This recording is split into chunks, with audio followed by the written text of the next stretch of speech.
So we are going to study population and sample today, and the simple way to understand both is that population is the entire group and sample is the subset of that entire group. Let's see it with an example. Say there is a university named University ABC. Okay, and I am the head of the canteen there, and there are 5,000 students who are enrolled in the university, and I want to know the preference of the snacks they want to have. So would I go, and can I go to each individual student on that university? Like there are 5,000 students. No, it is not possible.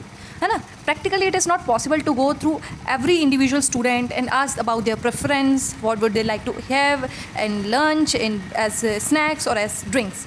Okay, so what would I do? I'll take a sample of the students of among 5,000 students. I will choose certain students and ask them instead of going to every individual student. So that is just the difference between population and sample.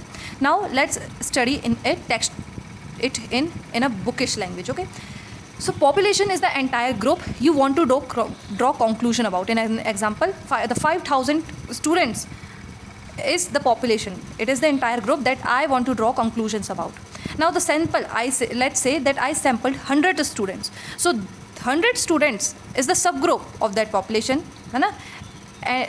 From which I collected the data to analyze. Okay, so I asked 100 students about it, and there can be many ways to collect the information. Let's not go there, but this is what I was trying to tell you. Now let's study population. So population, as it is written here, that it is the entire group about which we want information. It can be people. The population can consist of people. Let's say the students, animals. Let's say tiger, and we are trying to analyze how much average water does a tiger have in a day. Okay, tiger has in a day. So the entire population of the tiger would be our population in this case. It can be object, it can be events or observation. Okay, so example include all voters in India, all students in a university, all mangoes in a district, all mango trees in a district, or all households in a village.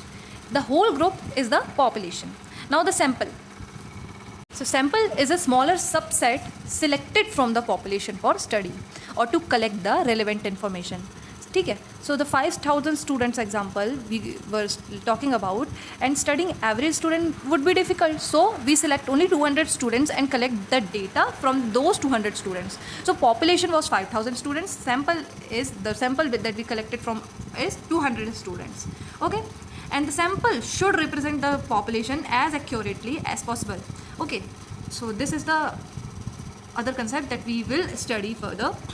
Let's come to the third concept that we study today. It is sample size. Now what is sample size? Sample size is the exact number of individual observations, subjects or data points included in your sample. Simply put, it is the size of your sample.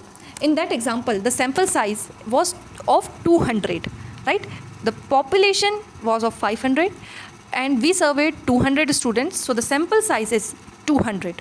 Okay, the sample size is simply the number of units in the sample. Okay, so it is denoted by a smaller n. It is also a thing that you will need to remember. It is denoted by the lowercase or the small n, and the total population size is often denoted by the capital N. So we can say that the capital N would always be larger than the smaller n, because population is always larger than the sample. Okay, so simply saying that it is the size or the exact number of individual observation in the sample. Okay, why it matters? Because a large sample size generally gives more reliable results and reduces the margin of errors, making it better reflection of the true population. It is very easy if you got the logic right, Okay, let's say there are 100 students and we want to sample the average marks of the students. Okay, we want to analyze the average marks of the student and we selected 10 students, but the selection we did was biased. Let's say we picked the top 10 performers of the class in the 100 students. So when we will average their marks, the average marks would show that, for example, it is 93%. So we would conclude that the average marks of the whole class is 93. But is it true? Because there are some students who scored 70, who scored 10. So this is not showing the true picture of the population. As the sample size increases and we do the all this process with an unbiased lens, we get the true reflection of the whole population. Okay. Now let's come to the fourth topic, that is population parameter. Okay. So parameter is a numerical value that describes the characteristics of an entire population. So characteristics are usually qualitative in nature, but we are saying that numerical value. So this is, you can say in simple terms, this is quantitative characteristics of the entire population. It is a quantitative characteristic of an entire population. Okay, simply saying, because it describes the whole population. It is usually fixed but often unknown. Why is it unknown? Because it is incredibly difficult to measure an entire population. So that is why it is unknown but a constant, because it is fixed but unknown. And we try to know that unknown using estimates.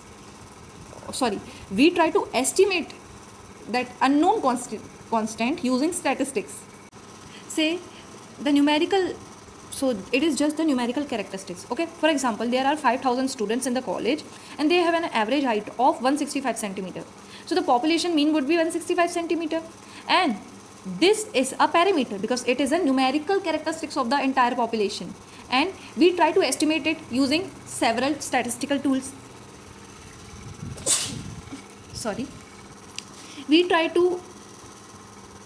So there are some common parameters that is used to know the numerical characteristics of the population. That is population mean, population proportion, population standard deviation. We will look at them individually in our upcoming videos. Okay. Finally comes the last concept of frequency. So we can classify frequency on two types: population frequency and sample frequency. But simply saying, what is frequency first of all before diving into the population or the sample frequency? So frequency simply means how many times a value has occurred. For example, these are the marks 40, 50, 40, 60, 40, 50. So the number of time 40 has occurred, the value 40 has occurred is 3 times, the value of 50 is 2, and the value of 60 is 1. So the frequency of the numerical value 40 is 3, of that of 50 is 2, and of 60 is 1. Okay, simply this is nothing but the frequency. Now let's analyze the population frequency.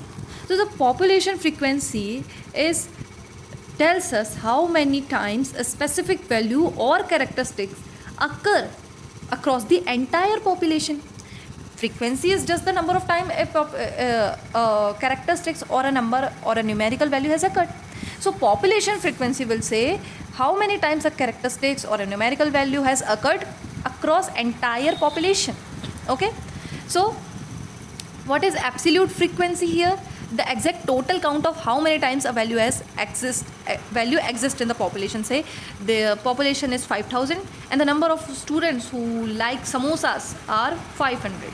Okay, so there are 500 students who said samosa I like as a snack. So the frequency of people liking samosa, or the frequency of samosa coming as an option, as a preferable option, is 500. So this is the absolute frequency of the samosa. Now relative frequency is the probability. The population frequency divided by the total population size, that is capital N. So the population frequency, when we divide it by the total population size, that is N, in a population, this represents the true probability of picking an individual with that characteristics at random. Let's say if exactly 20% of citizens in a country have blood group O negative, the true population relative frequency, the true probability is 20 divided by 100, that is 0.20. Okay, 20%.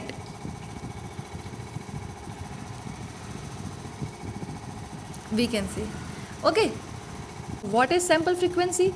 It refers to how many times a value has occurred in your collected data set, not in the entire population but the sample that you are collecting the data from.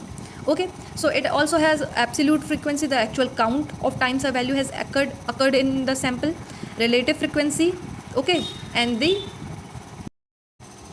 this relative frequency would say the probability. For example, there are 100 people in our sample and I find that 22 of them have negative blood group. So the sample absolute frequency is 22, but the sample relative frequency is 22 upon 100, that is 0.22. Okay, absolute frequency is the exact number and the relative frequency would get divided by 100 and we will get value in the percent in the decimal form. Okay, now looking at our examples, firstly we saw that in our total population the relative frequency was 0.20 and in our sample frequency, in our sample the relative frequency came as 0.22. So simply watching this we can say that the sample frequency 0.22 and 0.20 doesn't match perfectly, and this difference is called sampling error. It doesn't mean you made a mistake, it just means a sample is a random snapshot. It does not entirely shows the true population.